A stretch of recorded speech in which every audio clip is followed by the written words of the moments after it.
Good morning, and welcome to our first study in the book of Judges. This may be a bit more complicated than some of the other ones we've done because of the history that's involved, but this is not really about the historical aspects of the book as much as about the principles that's enunciated in it. So let's take some background of this book first.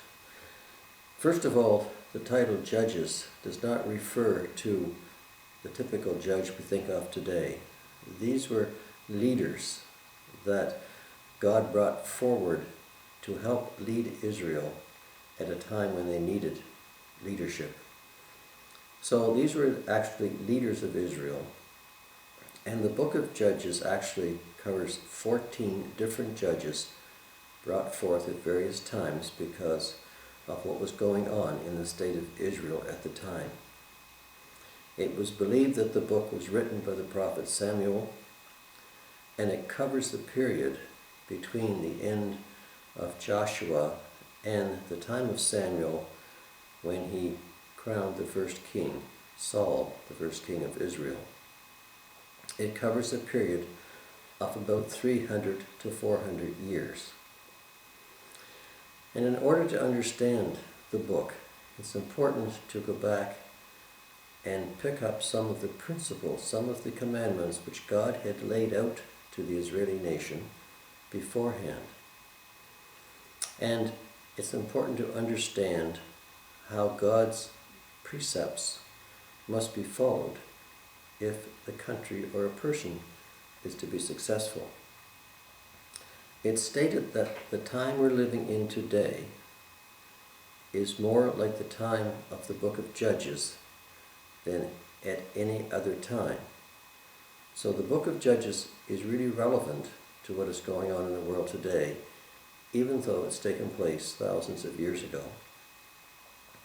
And the principle of the book is really to show the recurrent cycle of man's fall from God's rules and God's grace, and how God's mercy brought them back again, and how this cycle repeated itself over and over again.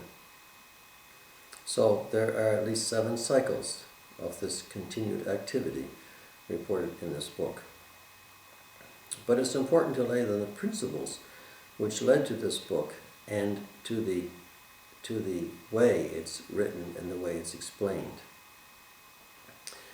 If you go back into Deuteronomy chapter 6, it states that in the first few verses, it states, "Hear, O Israel, the Lord your God, our God, the Lord is one. You shall love the Lord your God with all your heart, with all your soul, and with all your strength.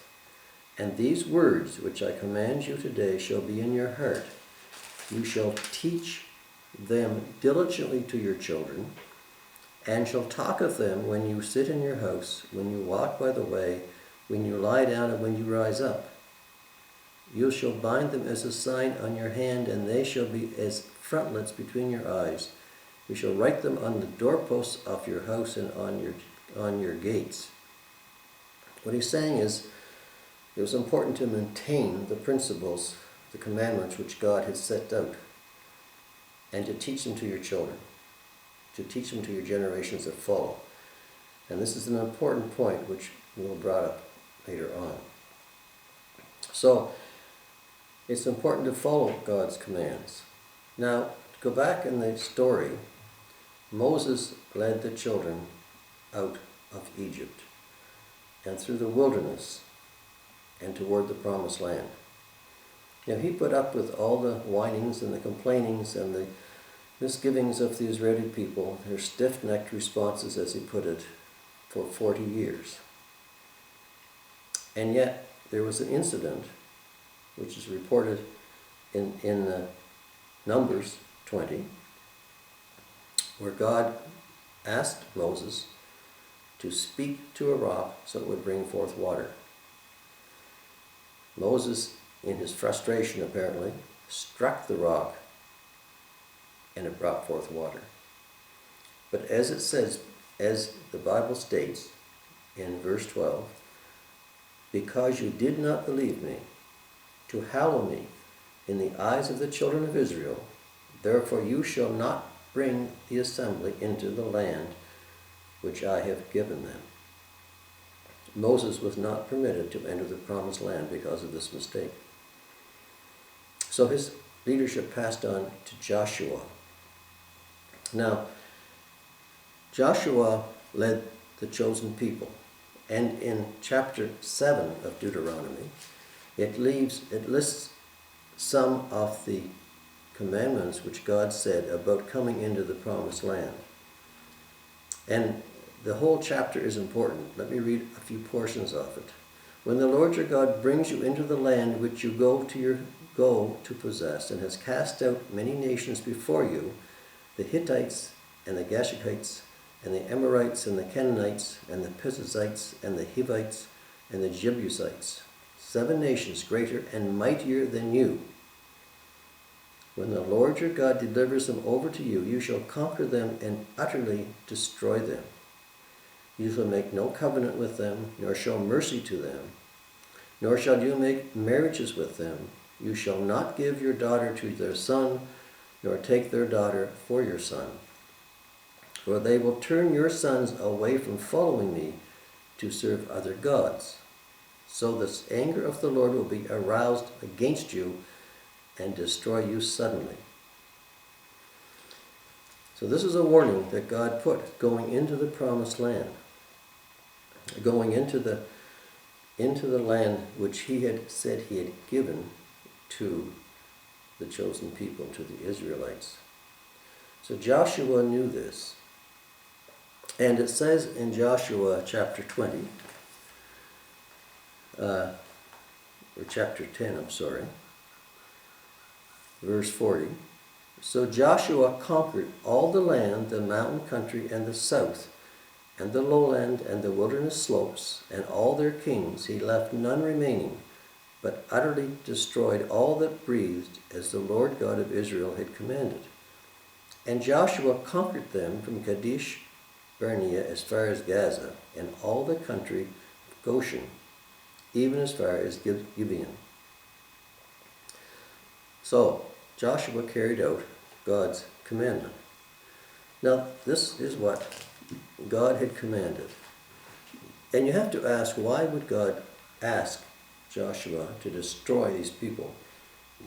The Canaanites particularly, destroy them utterly. And it has to do with the fact of their lifestyle, of their worship.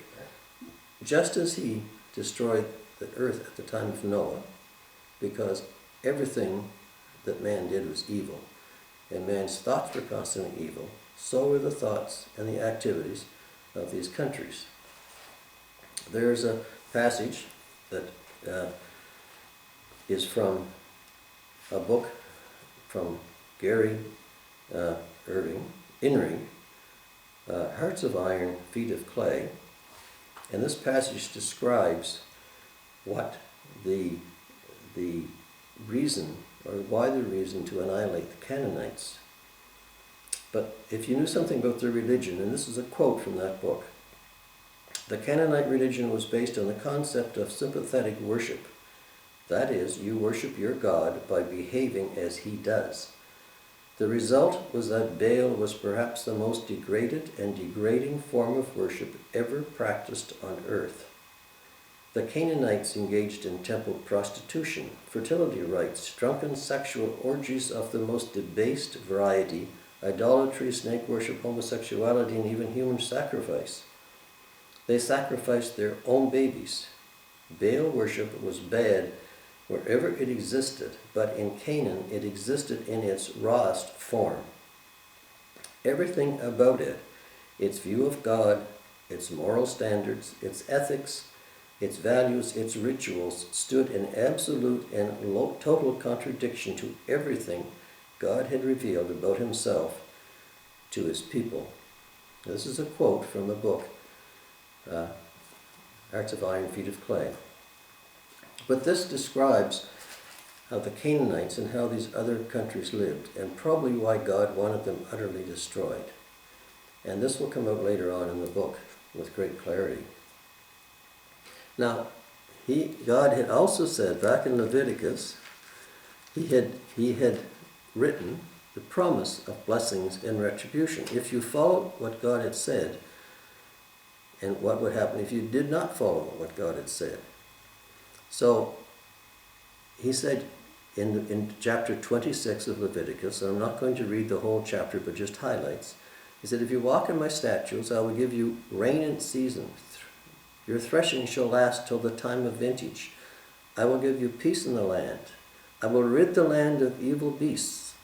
You will chase your enemies, and they shall fall before you. I will look upon you favorably and make you fruitful. You shall eat the old harvest and clear out the old because of the new. I will set my tabernacle among you. I will walk among you. I am the Lord who brought you out of the land of Egypt. But said also, if you do not obey me and do not observe all these commandments, if you despise my statutes, then I will do this. I will appoint terror over you. You shall sow your seed in vain.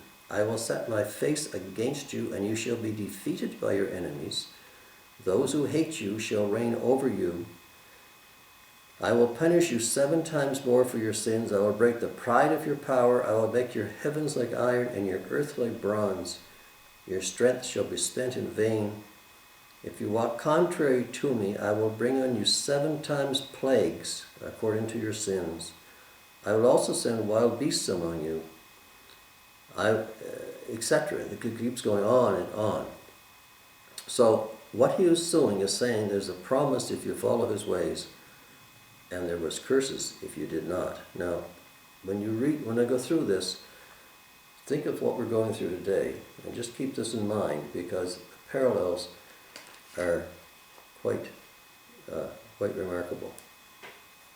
So, Moses did not enter the promised land because of his failure to heed God's command in one small area. He struck the rock rather than speaking to it. So the mantle passed on to Joshua, and Joshua essentially conquered all the land. He did what the people were saying and what God had said. However, Joshua died. He died, and he did not leave an heir like Moses had left him. He did not leave an heir. He did not leave someone to follow him. So for a time, the 12 tribes of Israel sort of went their own way, each with the leader over the tribe, but not as a united nation, not as one united force.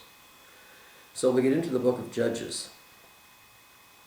And the book of Judges starts, after the death of Joshua came to pass, the children of Israel asked the Lord, who shall be first to go up for us against the Canaanites to fight against them? You see, when Joshua conquered the land, he didn't conquer it all in every aspect. There were pockets that were left. And sometimes you had to go in and sort out and sort of remove the people who lived in the land from these pockets. So this is saying, who shall go up against the Canaanites to fight against them? Now, they did ask the Lord for advice, and he said to send Judah. Judah shall go up. So Judah and his brother Simeon went up to fight against the Canaanites. And it goes back through the next 3 verses to tell about how they went with him. Judah went up to fight with Simeon. The Lord delivered the Canaanites into their hand. They killed quite a few people, and they took the king Adonai-Bezek in Bezek captive. And they said they cut him off his toes and off his thumbs. Now this was a type of punishment which people did so that a captive could not fight again. And this sounds like a very cruel punishment. But apparently, in Roman times, some Romans who did not want to go with the army cut off their own toes and fingers so they could not fight. And some parents did the same to their children so they would not have to go into the army. So this is rather cruel, but it was a practice that was done. And it says further that Adonai-Bezek had 70 kings under the same condition. 70 kings he had captured and he kept as slaves for himself. So the Judah and Simeon took Adonai-Bezek to Jerusalem, and he died there. Now it said that the children fought against Jerusalem and took it, and people fought and took many people. They did what God had asked them to do. However, as you go through this chapter, and I'm not going to read it verse by verse, but if you go through this chapter, you see that they did not completely eliminate all the enemies that God had asked them to do. Okay? God had asked them to utterly destroy the people because of their paganism and their religion and their inability to infiltrate and to divert the people of Israel from God.